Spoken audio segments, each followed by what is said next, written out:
This is Our Lives in Politics on the America Out Loud Network with your host Booker Scott and Lou Basada.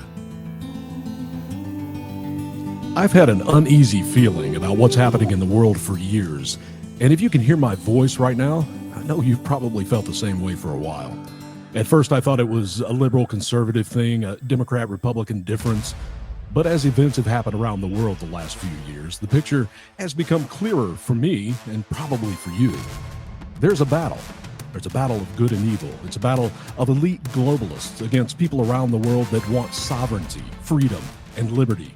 It's a battle between the World Economic Forum, the Great Reset, a new world order, and those of us that just want it to stop. I want to quickly get to our guest on the program. He's been involved with domestic and international politics for over 35 years. He was a speechwriter for George H.W. Bush, part of the Heritage Foundation for 5 years, and was one of the 12 people that created the original National Tea Party that overwhelmed the election in 2010 to take back the House of Representatives in the biggest landslide win ever. I'm talking about Michael Johns, and he's going to join us in just a minute. This hour is brought to you by 4patriots.com. That's the number 4patriots.com. Use the promo code OUTLOUD, that's one word, that's OUTLOUD at 4patriots.com. I'm Booker Scott, the host of Our Lives in Politics. Alongside me is co-host and producer Lou Basada. Lou, we only have an hour here, and Michael has a ton of information to share with us, and hopefully some plans for the future. But before we get to Michael, Lou, let me ask you, does your world feel like it's been flipped upside down for the last few years? Without a doubt, Booker. Ever since COVID began, nothing's been the same. I haven't seen any good come from any of it in the last couple of years.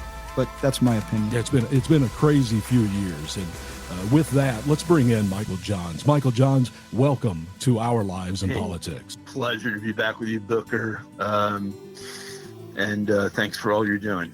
Yes, sir. And we are so glad to have you on this program because we feel like there's a portion of this that needs to be some education, but yet so many people listening right now, so many people in our audience, they already have an understanding really of what the World Economic Forum is.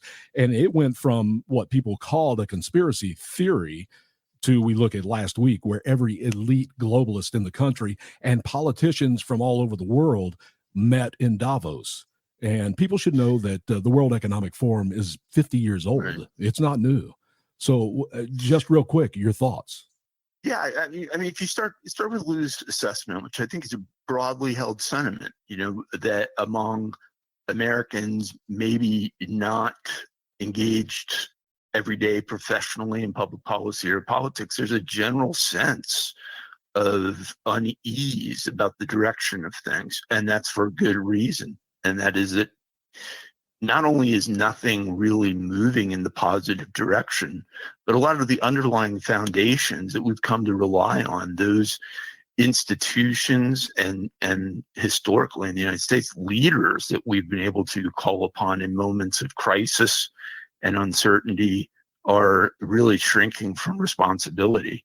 And, so if you sort of said, well, all of these negative developments that are occurring in the United States, some of which are, global in nature or domestic in nature, who is ultimately pulling the strings? Who's ultimately behind all this? I think the answer, in fairness, is probably no singular entity or force, but I would say that China's Communist Party, important to remember that it's a very elite number, ultimately a dictatorship, been in power since 1949, has gained an extraordinary amount of leverage in the United States. And by that I mean economic leverage and geopolitical leverage and, some believe, infiltration into these major institutions. Well, I shouldn't say some believe, that's a fact. The magnitude of that hopefully will be unearthed in some of the forthcoming congressional hearings. Right after that, though, I would put, as you correctly said, the World Economic Forum, an organization that I would guarantee a very small percentage of Americans have ever even heard about, much less, looked at in great detail, and for good reason. It's not an entity that is elected. It's not really directly accountable for anyone. And like you said, it's founded in 1970, one that's 52 years ago. It's based in Europe. It has a kind of Eurocentric outlook on the world, and its predominant membership are corporations, which you would think that the global left that we kind of associate with having momentum right now politically would have a real problem with this, but they've just gravitated to this. And it's not just any companies, it's important to point out. These are the largest companies in the world, over 5 billion in revenue, and typically categorized as large capitalization companies. I mean, they're publicly traded on major stock exchanges, almost certainly on the New York Stock Exchange or the NASDAQ in the United States. They're well capitalized. They have the luxury to do strategic, well-financed initiatives. And one of the great losses, I believe, really over the last decade has been the fact that while clearly education, media, the bureaucracy, high culture, low culture, all these entities that are so influential have been taken over by the left, sports even to some extent. We always said, well, the private sector will hold that at bay. They have not held it at bay. These companies have jumped right in to this agenda, and the agenda itself is enormously troubling, and it's filled, frankly, intellectually, which I think is the opportunity we have, on a bunch of fallacies, some of which are environmental hysteria. This is very much at the centerpiece of it. They more or less want to get rid of carbon-based emissions in the world. Of course, we never point this out, but I think it's part of our deficiency in explaining all this. The correlation between CO2 emissions and environmental health is very much ongoing debate and a lot of scrutiny associated with it. There's often represented that there's scientific consensus on this, but those scientists are not climate scientists. They're often people that have no real deep understanding of it. And what they would do with this agenda is really grind Western and Western alone in industry, because it's not, as much as it's a global organization, they're not forcing China or India. predominantly, let's just focus on that, India, to play by these rules. They're setting different standards that would essentially, in my view, lay the groundwork for us to be surpassed, and maybe surpassed fairly quickly, as the world's really the largest economy, the most vibrant economy in the history of the world. So there's the environmental component, other components about how they're trying to reshape corporate entities, again, on really questionable underlying statistical or factual assessments. And one of those is, the ESG program, which some may have heard about, which would essentially restructure the purpose of a company. So what is the purpose of a company historically? Well, we've always been told, especially a publicly traded company, is to maximize return for shareholders.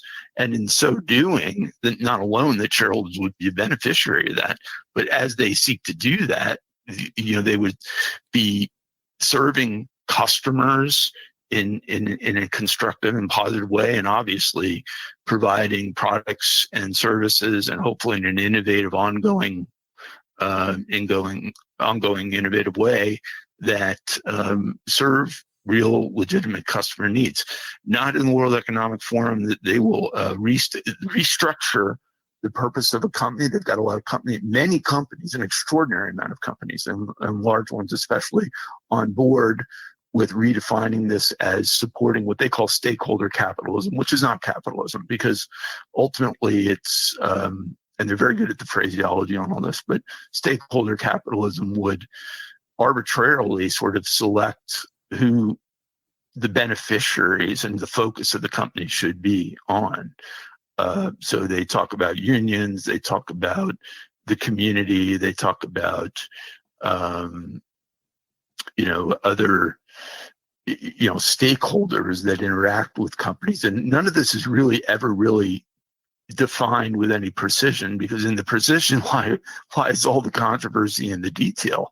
Is that, if you don't like the fact that the market drives these economies, that we reward, executives, for instance, for performance, we punish them and punitively for lack of performance. In the absence of that sort of structure, where it's a performance-driven economy, who would actually make these decisions? Who would sit behind the room, behind the closed doors, and say, these are going to be the beneficiaries of our corporate focus? This is the new, the entities. That's never really particularly well answered. But let me just say that you can safely assume the worst, that these guys have been fully captured entity of globalist far left thinking, and that would mean that the beneficiaries are entities that are very much aligned and a part of this agenda. And I think you mentioned the conspiracy thinking.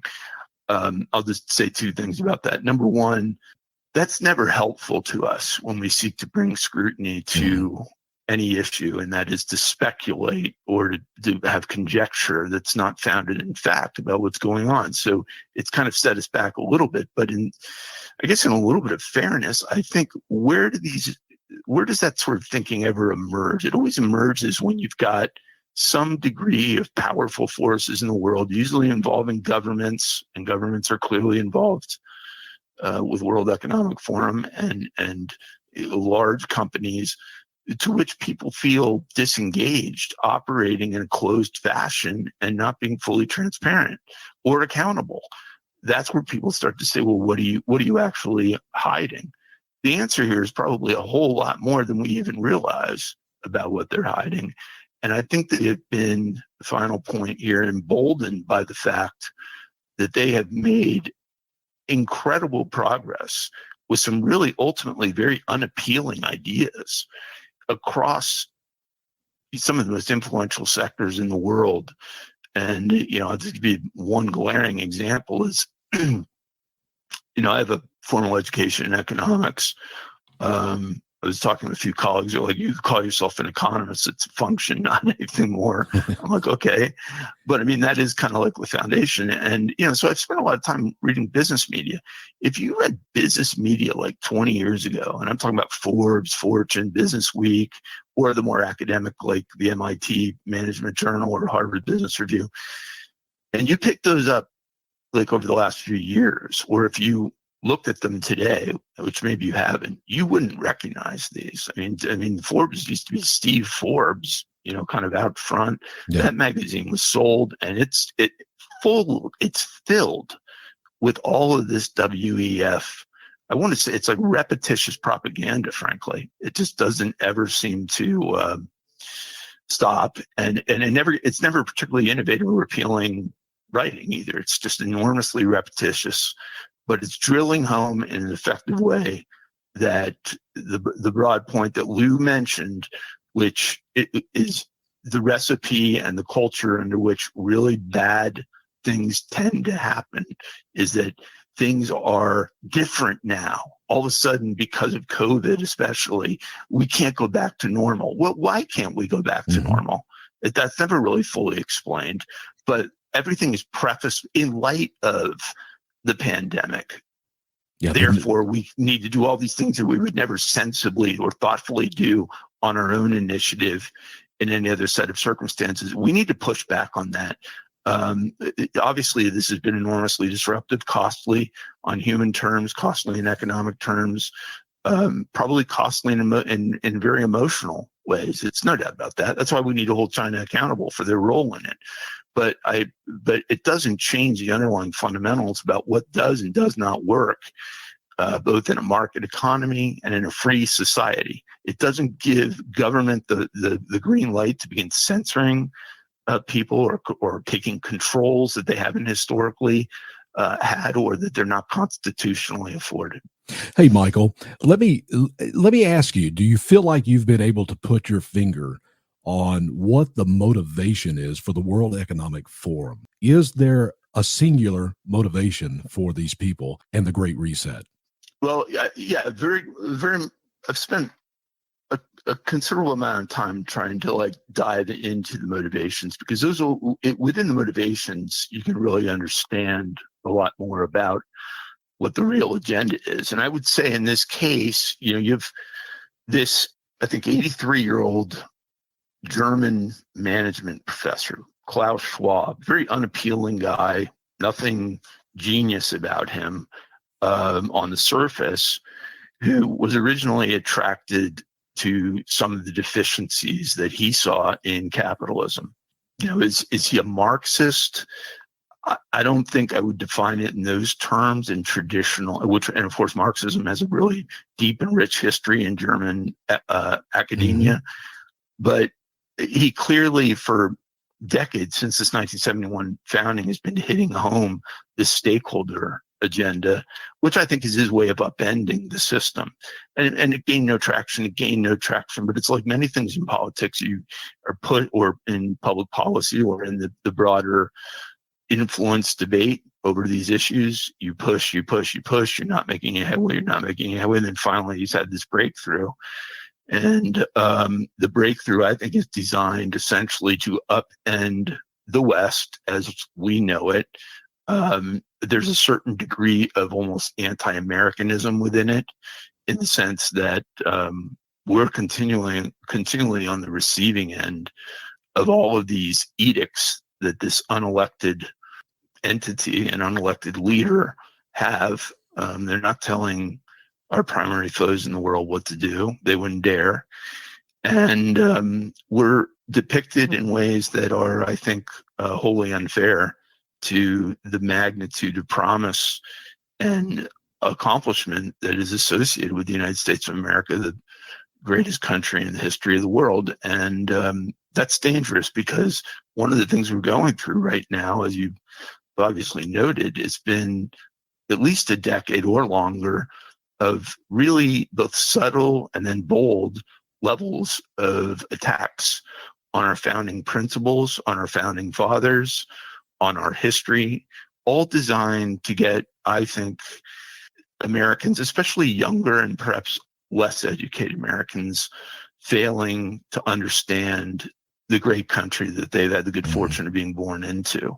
So they've been very much at that, particularly as it relates to, I think, an effort to take over essentially private sector. And by the way, this would also crush, in my view, smaller businesses, which is always, I guess, to some extent, been a big business agenda. That's why we have a very strong antitrust and other regulations on the books that prevent companies from getting too big. But this would further empower big business. It would wed the power of big business to other influential entities and create the sort of climate in which the individual and smaller community-based, family-owned small businesses, which historically have been the greatest job creators in the country, would become less and less influential, and may ultimately even go away.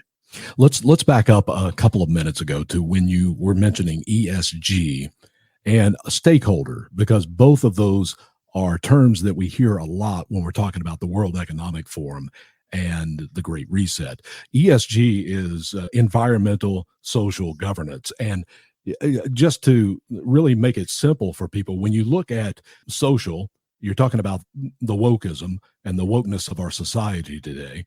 And when you look at social, you're talking about the Green New Deal and let's do windmills, let's get rid of our oil and gas.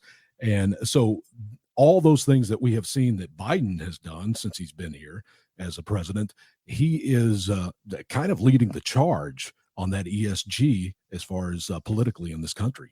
Oh, there's no doubt about it. I mean, not that and which is intriguing, because like most of the really destructive things he's doing, why I've never been a fan of him, and he has made errors of judgment.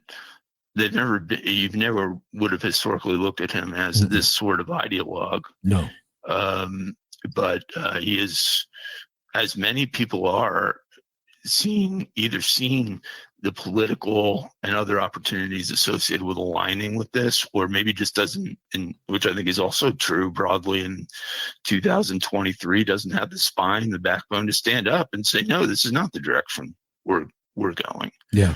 And we're, by the way, so we're talking about a really extensive number of companies. I mean, you can go on the NASDAQ website. For instance, I was on the executive management team of a NASDAQ traded Fortune 1000 company. I ran investor relations. So, was very familiar with the NASDAQ. None of this existed when I was there.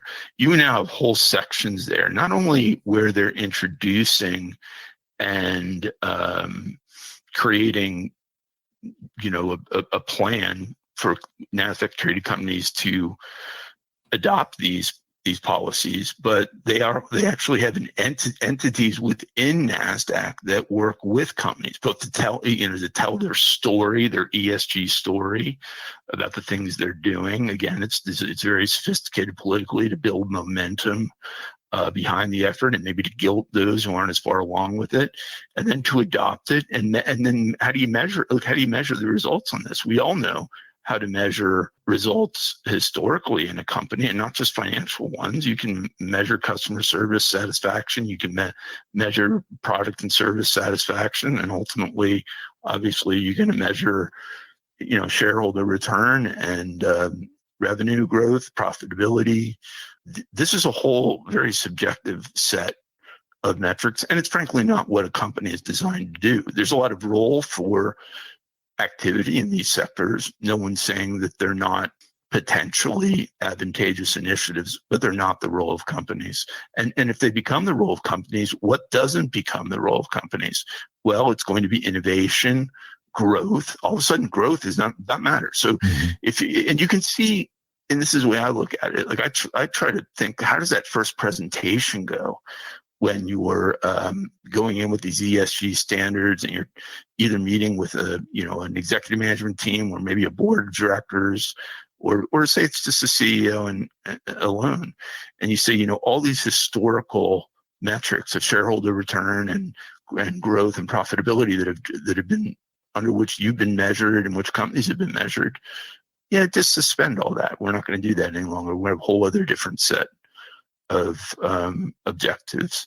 That's almost a revolutionary message, and how it gained foothold even in one case, to me, is astonishing, much less the way it has just been a tidal wave through big business. I'm not aware.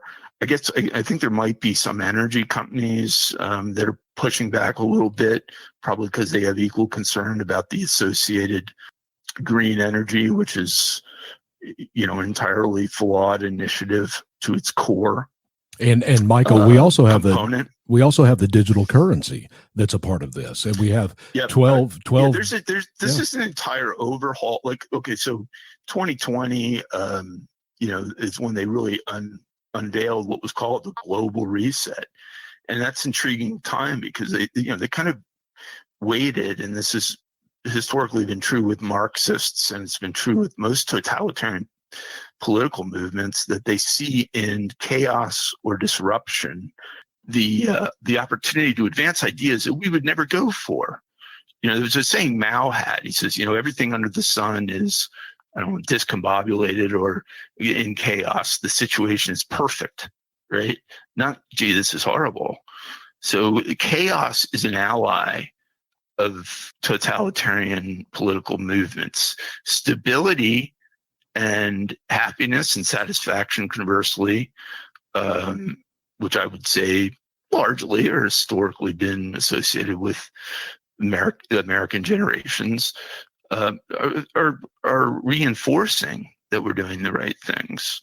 And that's the danger of the moment right now. So we have Americans who I think very subjectively understand that the country is moving in very dangerous directions. And now it's not just that they're observing it, but they're feeling it with inflationary pressures, with access to credit, with uncertainties about how to pay for homes, or education and in the corruption of core institutions that they've come to rely on, like primary education, and what's happening to their kids in schools that they're apparently not, even informed about.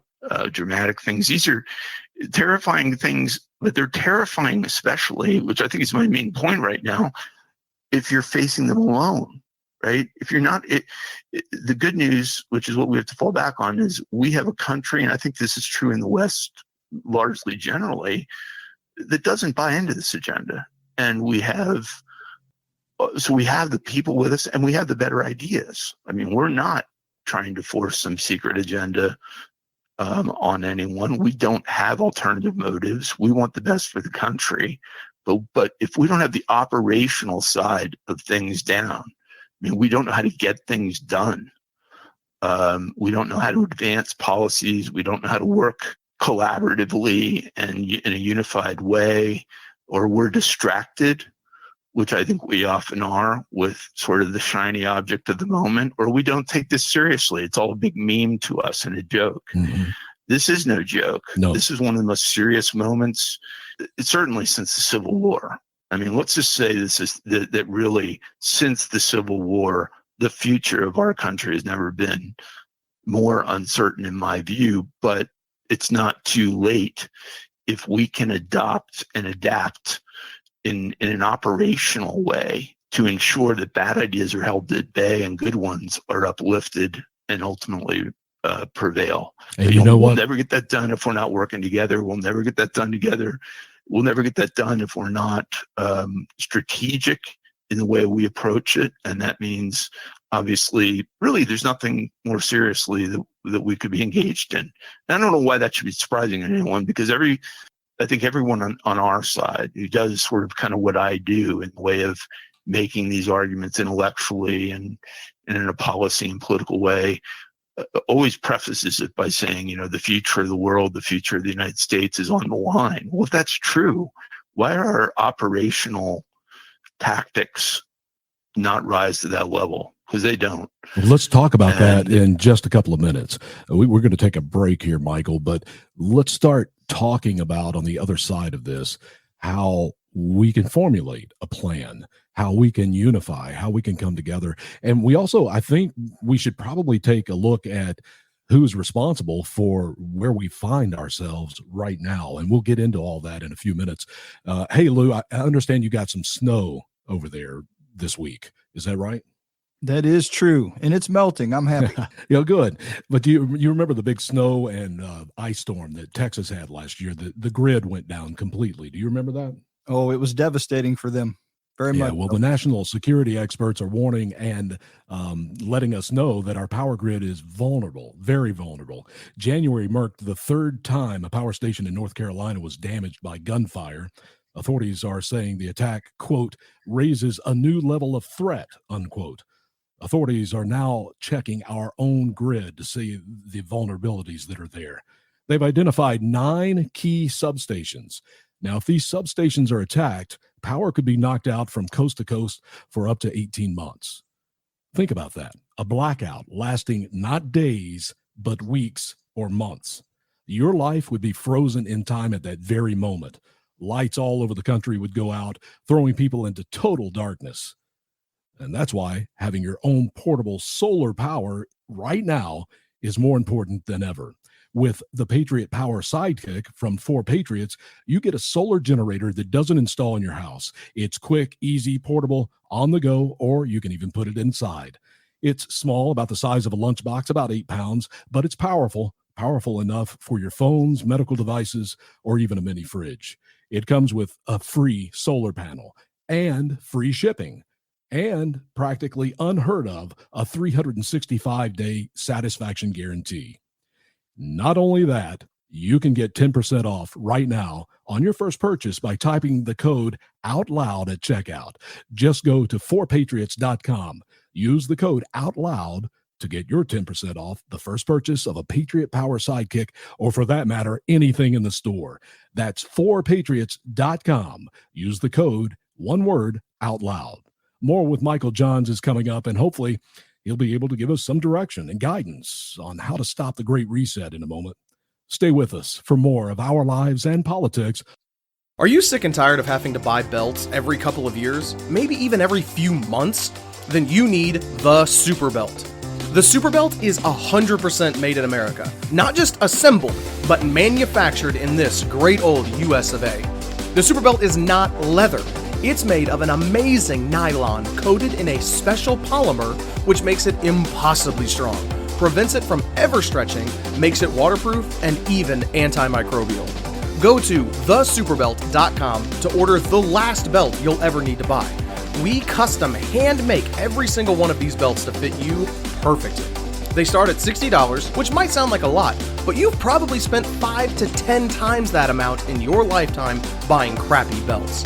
Buy a Super Belt today and never buy another belt for the rest of your life. Go to thesuperbelt.com and order today to support an American small business. Welcome back to Our Lives in Politics on the America Out Loud Radio Network. I'm Booker Scott, along with Lou Pizzata. Our special guest is Michael Johns, and we're talking about the World Economic Forum. And Michael, as we look now at where this world is, and we've talked about it here in the first half of this hour, who do we blame? Who takes responsibility for allowing this to happen to our country and the western part of Europe? Well, it's my view and big part of my message the last few years that I think it's too easy for us to look at the malicious, malevolent forces of the world that seek to undermine the values and our country and just simply blame them. That's easy, but there's nothing new there, really. I mean, since really the first shot at Concord, we have faced major opposition around the world and in our own country that we've been able to beat back by presenting better ideas and by succeeding and working together toward that. What's different now and why I believe we're vulnerable and why really fairly alien agendas like this have made, in a like I said, in an organization that has no accountability, with no one elected them, no one really asked for their opinion, to be honest. Mm-hmm. Such progress is the disorganization, the lack of collaborative, unified approach to what I would describe as the conservative or patriot movement in the country, which comprises the vast majority of the American people. I mean, they might not be involved, but they're aligned with us. And those people over the last few decades have largely, if they haven't been engaged in this, have often turned and supported financially and in other ways organizations to fight those battles for them. So when we had, as we did in 2020, questions about the election integrity and even the legitimacy of the president, when we had, the outrageous departure in Afghanistan, leaving $85 billion in military equipment behind, when we had this border crisis, which is not just a ongoing national security and economic threat, but one that will continue to be with us for a long time, which is transforming the country. They anticipated that this movement would arise to do what they were not positioned to do, and that is to fight it back, not just to write about it, not to make fun of it, not to joke about it, but to actually engage in this battle and win. So in many ways, if you want to take anything constructive away from the World Economic Forum, which isn't a forum at all, because there's no, they're not really deliberating on these ideas. They know exactly what they want to do. Right. I know there would be no, and while Trump had a chance to speak there in I think 20, and Bolsonaro, who's I think largely looks at the world the way we do in Brazil, spoke there, and Modi, who I think is a good leader in India and has the right instincts usually, is spoken there. It's otherwise just been completely run on a top-down basis by this left of center operatives who understand what I'm saying, which is that you need cross-functional collaboration. And by that I mean, it's not even just politics or public policy. In this case, it's included big business, it's included nonprofit organizations. They got the UN, they have the World Bank. Almost every multinational institution has had a presence or They involvement. they have the media. Those things don't just happen. You have to go out and make them happen. Right, and they have the media. And we need to do that. Yeah. We need to do that. We need to determine, are the institutions that we're relying upon even sufficient for us to be able to prevail in this debate and battle? Do we need new ones? Do we need to vet them more carefully? They clearly have not taken these issues on. And I'm going to tell you, it takes a lot in the way of human character and demeanor to do so. You can't just sort of assume that people are going to gravitate and walk toward the fire. They'll walk away from the fire usually. But the point is, they're being paid to walk to the fire. Mm-hmm. And we need to make sure that they're not afraid of the fire. And sadly, I think we've attracted a lot of people into this domain in leadership capacities in Congress, in think tanks, in DC-based organizations who are not made for this moment in this battle, and have predictably, I don't even want to say failed, but not even engaged in this in any serious way. And if we're not serious, we're not unified, we're not collaborative, then the most horrible ideas will advance. And I think, frankly, on the other side, I think this is true with China's Communist Party. I think it's true with the World Economic Forum. They think the conservative movement, the patriot movement in the United States and the West generally, is kind of a paper tiger, that it'll make some noise, it'll complain, but ultimately when the rubber hits the road, that it doesn't have the ability to be formidable and actually stop the advance of this agenda, which, let's be honest, the people don't support. No one would support these ideas if they were put up for a referendum, which is why they don't want them in a referendum, why they're working behind the scenes to force them on institutions. So they just become de facto realities. Mm-hmm.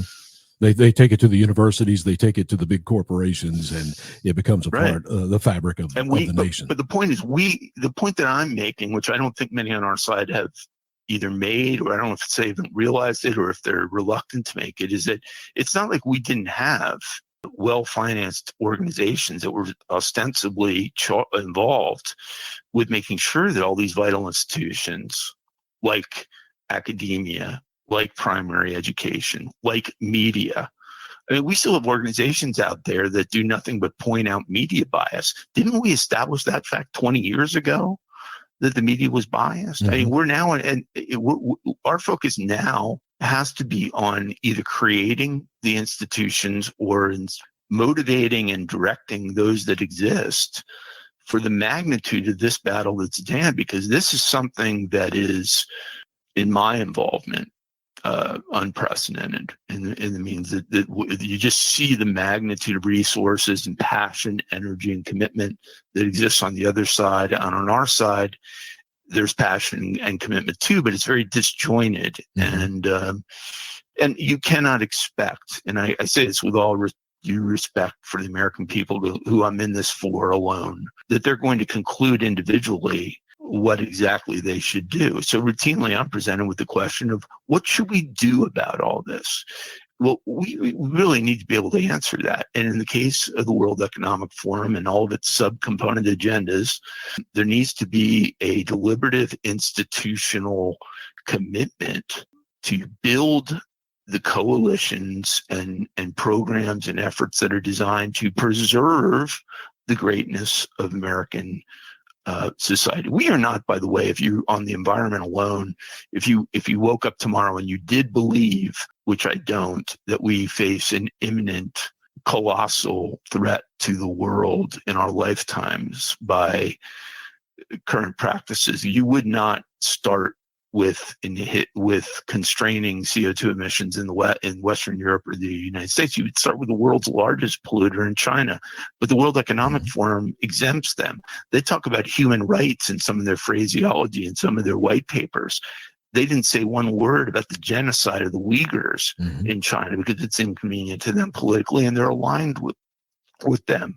So these are not people who are sincere with what they're talking about. We have challenges that exist right now in the world that demand, that many of which go back to China. And if you're going to exempt yourself from criticizing China, you're missing the greatest threats to humanity that exist in the world today. And let's go back to something you mentioned earlier, and that was the leadership that we have. Let's take Congress for an example. Let's look at the Senate. Rand Paul comes to mind, and I don't know a whole lot. Ron Johnson, Wisconsin, I think he's great.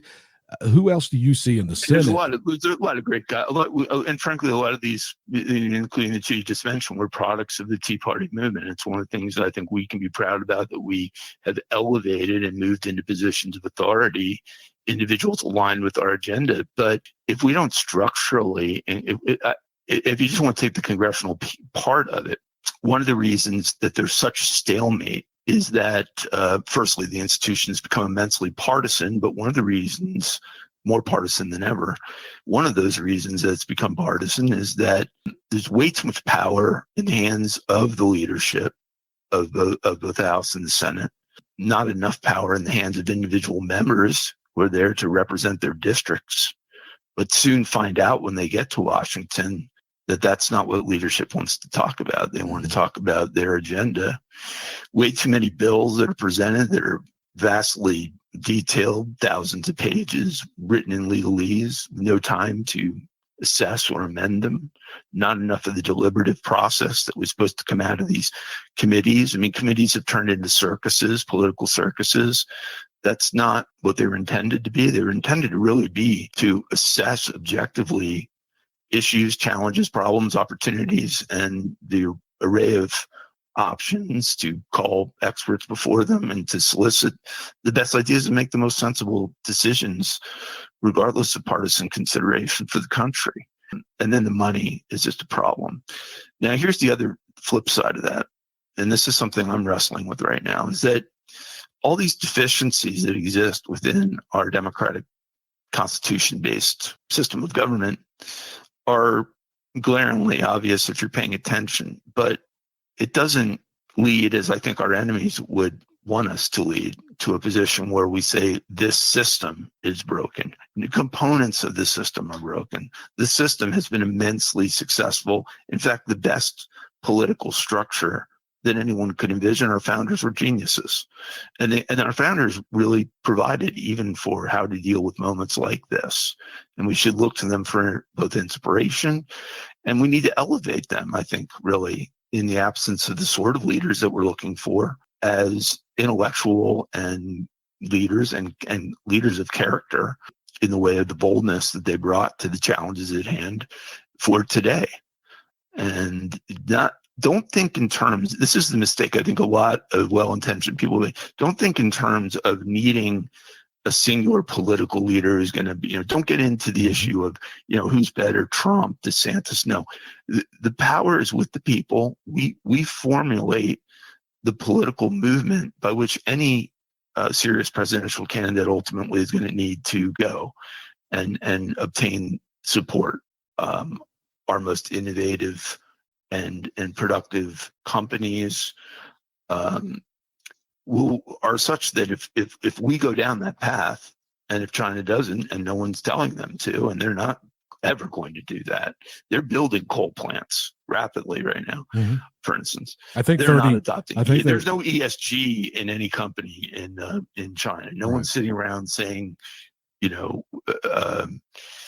we need to restructure our goals. Their goals are productivity, and they have a very elaborate plan under Xi Jinping, that will essentially put them at the centerpiece of the global economy. And that would be very dangerous under any circumstances with a country, but especially with a country that is, let me be blunt, the most murderous regime in the history of man. 80 million, 100 million killed since 1949 China Revolution, more than Stalin, more than Hitler. This is a evil regime in all respects, operating in evil and devious and deceptive ways. And I guess the most terrifying thing about it is they have a plan, and I'm not sure we do. Mm-hmm.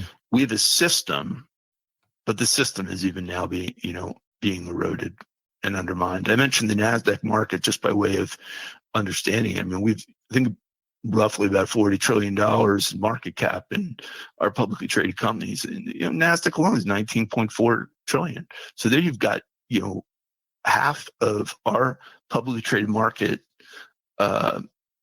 capped companies restructuring their objectives. We haven't had any national debate on that. We haven't really had a whole lot of national discussion on it. These boards, if they've even voted on it, they haven't been shareholder votes.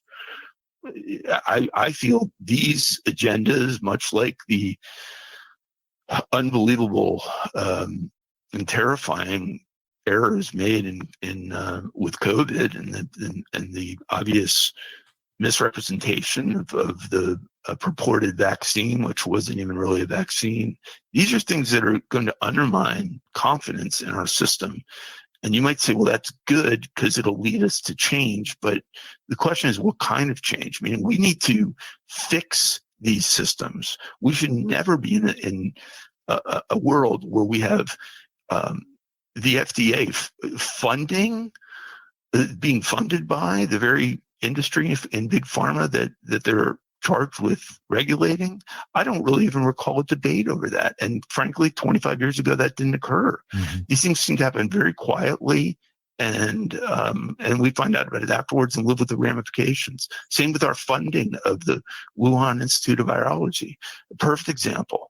I don't think anyone was aware of that. I know the Trump White House wasn't aware of it. The Obama White House, before when Fauci was doing that, wasn't aware of it until they were aware of it. And then they told him to stop. And once Obama left, he went right back at it in a very secret and I believe illegal way. Unfortunately, with control of the House, we'll be able to unearth a lot of these things. But again, you come back to, do we have the sort of leaders and the sophisticated approach and strategic approach that needs to be made to really right these wrongs, or does it become just more political stagnation and political theater? We've had enough of that. There's no room for that. And that, I guess, a final point leads me to my message to people of goodwill out there. Don't look at TV hosts or authors or professors as leaders. They don't even consider themselves that. They are a mirror of the broader society that they cover. This is about engagement and activism, and communications is a very big part of that, but it's not the only part of it. Ultimately, it's about assembling coalitions, influencing and reinforcing with the American people where we should be going, presenting concrete solutions to sometimes complicated problems, pushing back and challenging a political ideology globally now that is designed to isolate and make us look bad and make us look foolish. That's going to be part of the price of all this, but we're defending this country that was handed to us by and generation after generation of patriot grave, that if we could awaken them today, what would they say about it would be Klaus scary. Schwab? Yeah, it would Klaus be scary. Schwab telling us how to structure our country, our democracy, our private sector, our entire society and economy. I mean, it's easy to sort of laugh at it, but it's not laughable when you consider the fact that in the grand scheme of their plan from 0 to 100, they're well over 50. I mean, they're well over half of the way there. I don't, get and then getting these things back, rolling them back is always enormously more difficult than actually stopping them in the first place. Yeah. So take that lesson away. We need to stop additional bad things from happening. We're going to have to focus on rolling some of these things back. And those are going to be, considerably greater undertakings than if we just stopped them in the first place. And the leaders who should have stopped them in the first place didn't. They need to be held accountable. And we need to be upfront and honest about that. If we were running a corner store, and somebody made these errors of judgment, we would be holding them accountable. This is, as we correctly say, the future of the country and the future of the world. We're getting to the end of our hour. And Lou, I wanted you to have opportunity to come in here and maybe ask something that's on your mind. And I've got one more question, but we have to make it really quick to be able to get out of here. Lou, did you have something for Michael? No, I think he's pretty much covered everything that I was interested in on the grassroots movement and what we need to do to get engaged what most of the people and the questions that I hear that are presented to me. I think that for the most part, I'm still learning about the World Economic Forum and what it includes, and it is scary for me. And there's a lot more information that I'm going to delve into. And I think Michael is really opening my eyes to a lot of things. So I'm satisfied with what I'm hearing for right now. Awesome. And Michael, I've got one last question for you, and this is going to be probably the biggest challenge you're going to have this week, and see if I can get it in a one-word answer. And that would be yes or no, or we can do it another way. Are you optimistic or pessimistic about what's going ahead with the World Economic Forum? I'm optimistic because I'm now focused on it, but that's looking at the world through my eyes. I knew historically when I brought my efforts to the Reagan Doctrine and Cold War, I felt good about what I did. When I brought my efforts to the Tea Party movement, I felt, big things happened. And when I got behind Trump in 2015, which I almost need to remind people about, I was criticized by fellow conservatives. Editor of National Review said I was handing the White House to Hillary Clinton on Megyn Kelly on the show on Fox, things like that. Never get any apology, but I feel this has gotten my attention now. And I'm not sure a year ago it really, I was acutely aware of the agenda and what was happening and how negative it was. But I think we'll be able to, with ongoing efforts now, begin to awaken our side to the reality that this thing is real, and we're either going to stop it or not stop it. We have to stop it. Michael, thank you so much for joining us. You have done so much for this country, so much for conservatives in this country.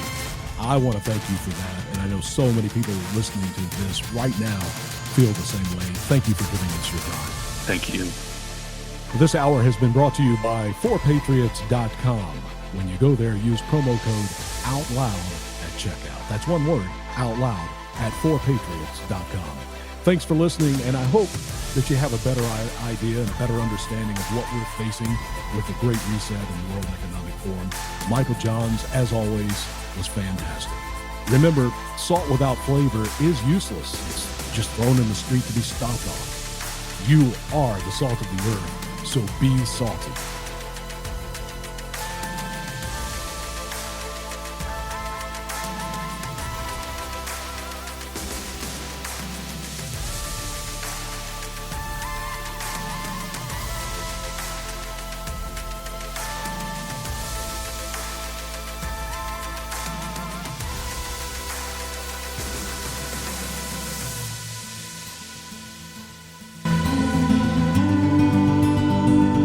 You've been listening to Our Lives in Politics with your host Booker Scott and Lou Basada.